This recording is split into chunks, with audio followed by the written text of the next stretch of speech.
Desmontando las mentiras de la leyenda negra contra España y el Imperio Español. Los negros en la sociedad del Imperio Español. Todos hemos visto el bochornoso espectáculo que están dando plataformas como HBO o Netflix, cambiando a conocidos personajes históricos blancos por personajes negros, tales como Ana Bolena. La ignorancia en materia histórica ha dejado a estas plataformas sin un contenido que podría ser mucho más potente y original que hacer una versión más de tantas que se han hecho sobre la vida de Ana Bolena o sobre Los Miserables, cambiando nada más el color de la piel y poco más. La historia oficial siempre nos ha retratado al negro como un esclavo oprimido, olvidando a aquellos que ocuparon posiciones relevantes en la sociedad a lo largo de la historia, y que no son pocos. En este vídeo repasaremos los más importantes. Resulta increíble que en plena era del Black Lives Matter jamás se haya hecho una película o una serie del Fuerte Mosé, situado en la Florida del Imperio Español, pues fue el primer pueblo de negros libres de Estados Unidos, completamente autogestionado por ellos. En él se recibían esclavos huidos de la América inglesa, donde encontraban su libertad. Tal asentamiento estaba perfectamente articulado en el Imperio Español y cooperaba en la defensa del territorio. Los ingleses quisieron atacarlo, en parte porque daba cobijo y libertad a algunos de sus esclavos. Francisco Menéndez fue uno de esos esclavos. Nació en Gambia, fue llevado a Carolina del Sur y de allí huyó en busca de una mejor vida. La historia de militares negros, incluso de alto rango como tenientes, sargentos o capitanes en el Imperio Español, es bastante larga y no se resume solo a pocos casos aislados. En cualquier parte de la América hispánica se podían encontrar los llamados batallones de morenos, los cuales se componían de negros libres que trabajaban en el ámbito militar, al igual que ocurría en otros imperios como el francés. Cualquiera de estos casos vale para contar historias llenas de aventuras. Uno de estos militares incluso llegó a tener el rango de general en el siglo XIX, como es el caso de Eusebio Puello, nacido en La Española, hoy República Dominicana, y que alcanzó el rango de general. Fue además condecorado con la Orden de Carlos III y la de Isabel I la Católica, y luchó contra aquellos que querían la secesión de España. Y mucho más emocionantes serían las aventuras de los conquistadores negros, porque la conquista de América no fue solo una alianza de españoles blancos e indígenas. Entre esos españoles blancos también los había negros, además de mujeres e incluso niños. Estos negros solían participar en las conquistas para ganar un buen dinero para comprar su libertad. En no pocos casos lograban mucho más que eso, pues a los conquistadores se les compensaba con tierras, las famosas encomiendas, y algunos de los dueños de estas encomiendas eran estos conquistadores negros.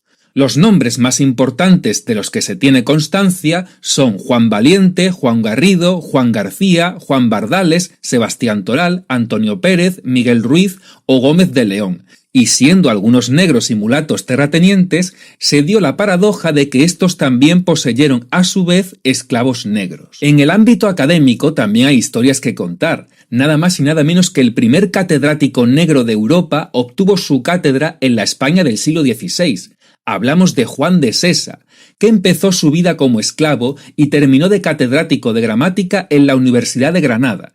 Se le llamó Juan Latino por su extraordinario dominio del latín. Se convirtió en un profesor respetado por su comunidad, se casó con una dama de la alta sociedad y llegó a tener relación incluso con el mismísimo hermano de Felipe II, Juan de Austria. Escribió varias publicaciones convirtiéndose en el único escritor africano del Renacimiento español y primer catedrático de Occidente. Sus escritos fueron admirados por personajes de máxima importancia como Miguel de Cervantes, quien le cita en su prólogo del Quijote, o de Lope de Vega, quien le admiró tanto que dijo que quería ser el Juan Latino blanco. Otra historia de superación digna de una película. El siglo XVIII fue muy prolífico para los mulatos, ya que fue cuando más se titularon en las universidades hispanoamericanas.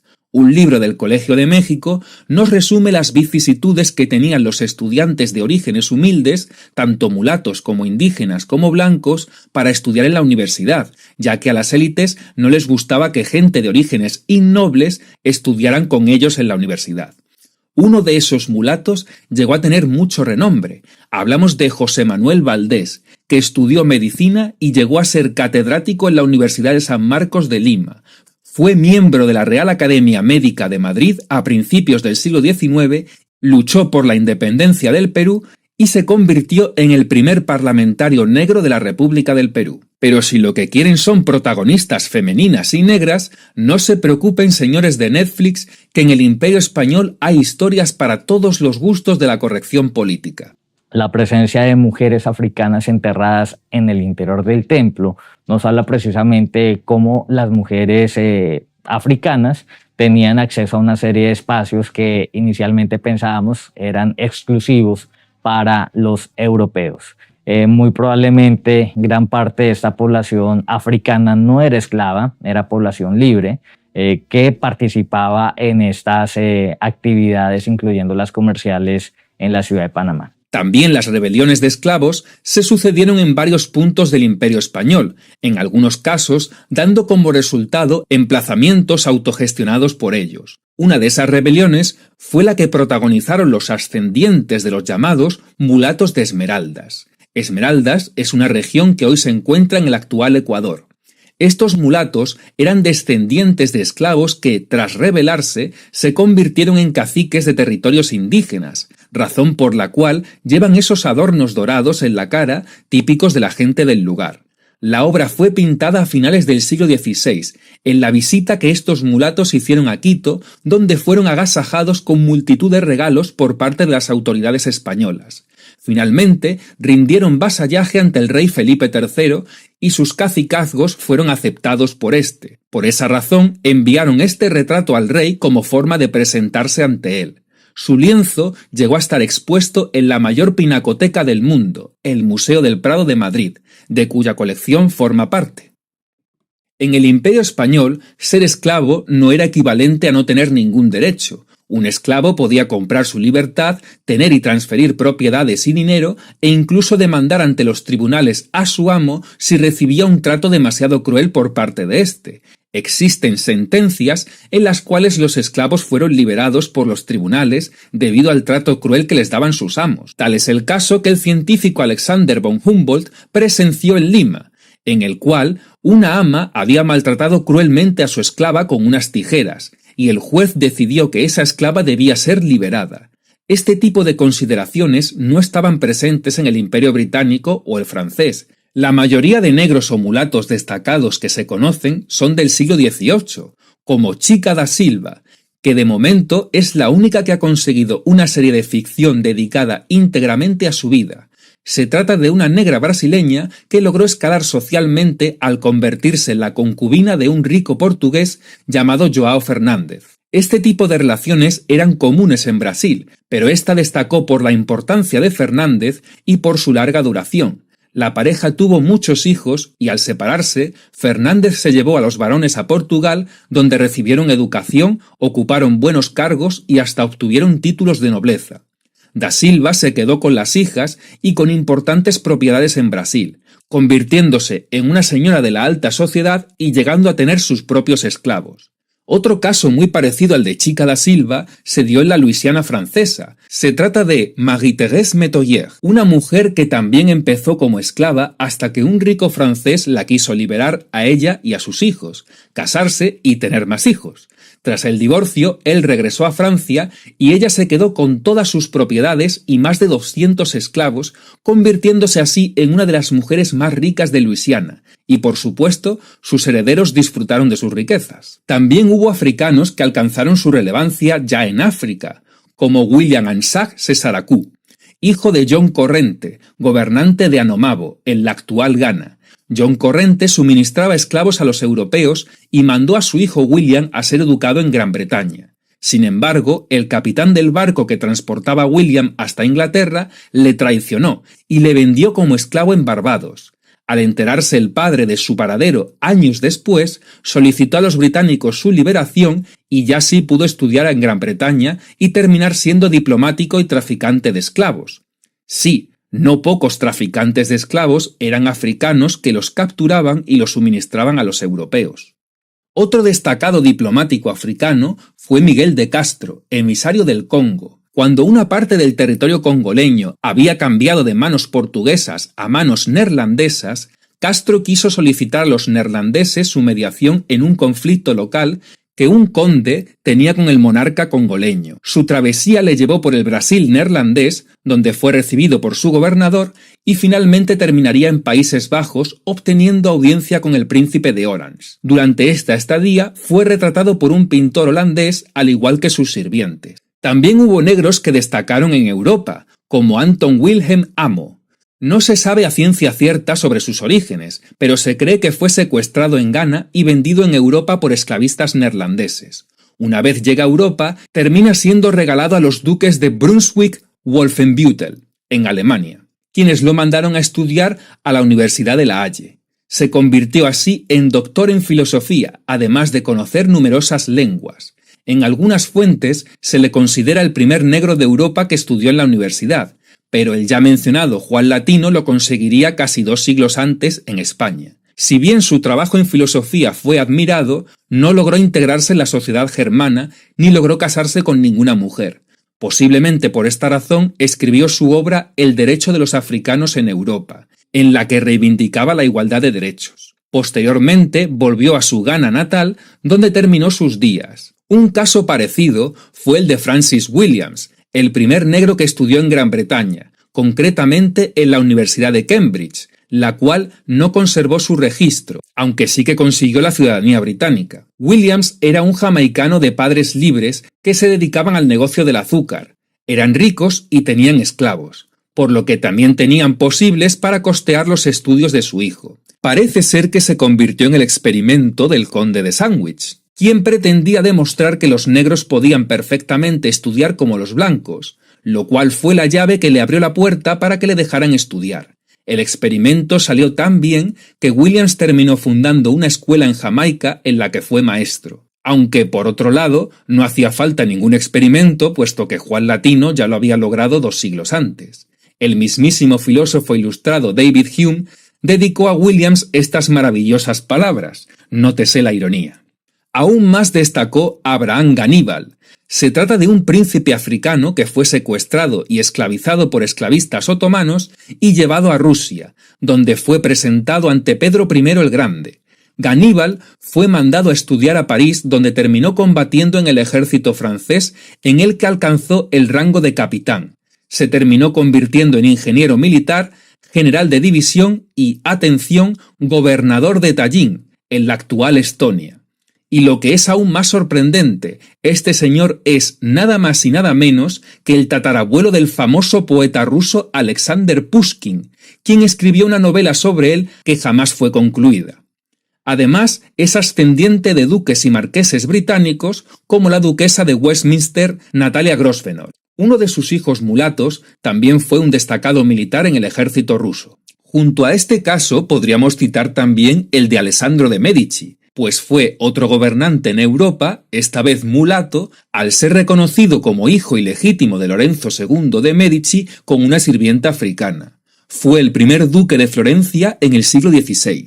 Posteriormente surgieron otros, quienes, además de destacar, lucharon por los derechos de los africanos, como Oulaudah Equiano, que de niño fue secuestrado en África y vendido como esclavo. Pasó por numerosos dueños y uno de ellos le puso el nombre del monarca sueco Gustavus Vasa como burla. El nombre igualmente le acompañaría por toda su vida.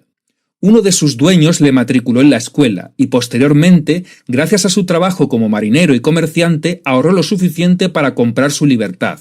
Equiano terminó asentándose en Londres e integrándose entre los grupos que querían la abolición de la esclavitud. Algunas personas de la alta sociedad londinense le animaron a escribir y le ayudaron a difundir su obra autobiográfica con el fin de dar a conocer las calamidades que suponía ser esclavo. Se casó con una inglesa y su hija se casó con un reverendo. Equiano sostenía que se podía luchar contra la segregación racial a través del matrimonio mixto. Durante mucho tiempo se pensó que este retrato era de Equiano, pero una investigación más reciente indica que pudo ser Ignatius Sancho, un esclavo que nació en un barco y que también logró comprar su libertad, convirtiéndose en escritor y entrando también en el movimiento abolicionista inglés. Al igual que Equiano, Sancho terminó sus días en Londres, ciudad en la que tenía una tienda y donde hoy se pueden ver 2 placas en su memoria. Fue el primer negro que se conoce que tuvo derecho a voto en las elecciones al Parlamento de Inglaterra en los comicios de 1744 y 1780. Mucho más lejos llegó Francia en la cuestión política, teniendo a su primer diputado negro tras la Revolución Francesa. Jean-Baptiste Bellay fue un esclavo que compró su libertad. Cuando estalló la Revolución, Bellay ya era capitán de infantería de las colonias y representó como diputado, junto a un mulato y a un europeo, al departamento francés de Santo Domingo, hoy Haití, y desde su cargo abogó por la abolición de la esclavitud, la cual se consiguió en aquel periodo. Por desgracia para Bellay, la llegada de Napoleón supuso su arresto, por tener el cargo de comandante de brigada jefe de la Gendarmería de Santo Domingo, y terminaría sus días en presidio. Napoleón, además, restauró la esclavitud en aquel departamento.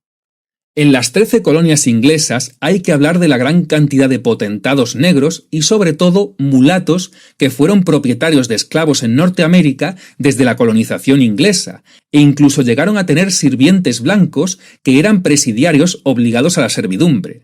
El primer propietario registrado en las 13 colonias, concretamente en Virginia, fue Anthony Johnson, a mediados del siglo XVII.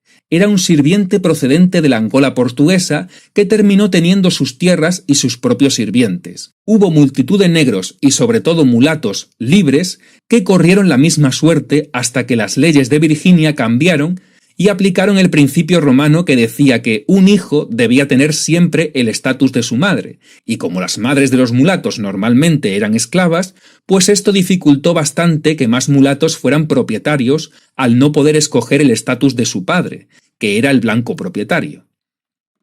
Los casos más llamativos se darían en el Estados Unidos del siglo XIX. Uno de los más destacados fue William Ellison, y llegó a ser el mayor propietario de esclavos de Carolina del Sur, llegando a comprar incluso a la que fue la madre de sus hijos. Como lo oyen, el negro que se transformó en el mayor propietario de esclavos negros de uno de los estados más esclavistas de Norteamérica.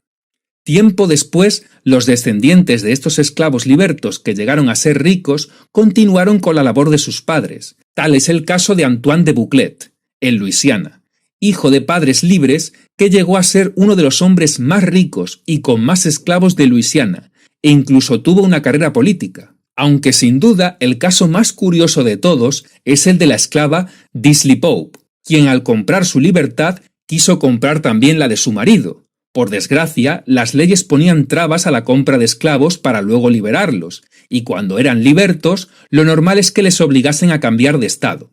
Entonces Pope compró a su pareja pero no la liberó, por lo que técnicamente era su esclavo. En una discusión entre ambos, ella se enfadó tanto que vendió a su marido a su vecino blanco. Cuando se le pasó el enfado, ella quiso recuperarlo, pero el vecino se negó a devolverlo. En otros casos, personas en la misma posición que Disley Pope intercambiaron miembros de sus familias por despecho o por sacar beneficios.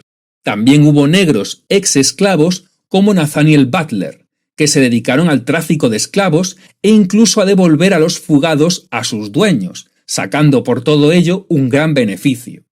Otros se dedicaron a todo lo contrario, como Frederick Douglass, un esclavo que huyó y se asentó en el norte, donde estuvo muy involucrado en los movimientos abolicionistas y por los derechos de la mujer. Fue precursor del movimiento por los derechos civiles, se casó con una mujer blanca causando gran controversia, y logró un puesto como funcionario, además de ser escritor. Llegó a asesorar a Abraham Lincoln, a quien le recomendó armar también a los negros para luchar en la guerra civil, y arengó a los negros en favor de la causa.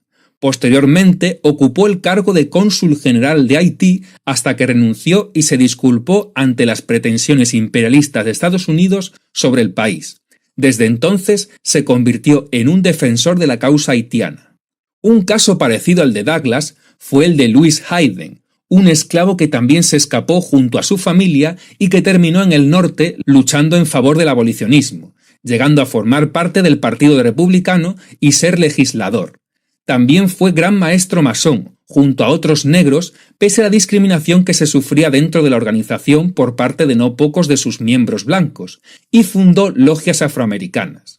Los casos de afrodescendientes que hicieron carrera política como legisladores o senadores fueron numerosísimos, sobre todo en la segunda mitad del siglo XIX y en adelante.